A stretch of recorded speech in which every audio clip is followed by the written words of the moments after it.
জয় শ্রীকৃষ্ণ। রাধে রাধে।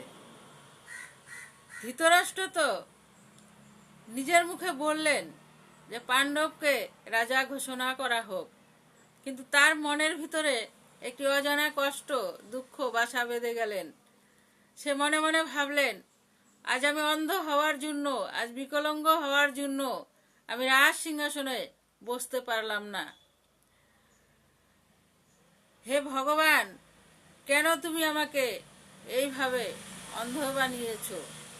যদি পৃথিবীতে এনেছ, আমার দুটি নয়ন দিয়ে কেন আনোনি? সেইভাবে তিনি মনে মনে দুঃখ প্রকাশ করলেন আর পাণ্ডবকে রাজা ঘোষণা করলেন। কিছুদিন রাজ্য ভালোভাবে চলবার পরে পাণ্ডবও খুব ভালোভাবেই রাজ্য সামলালো।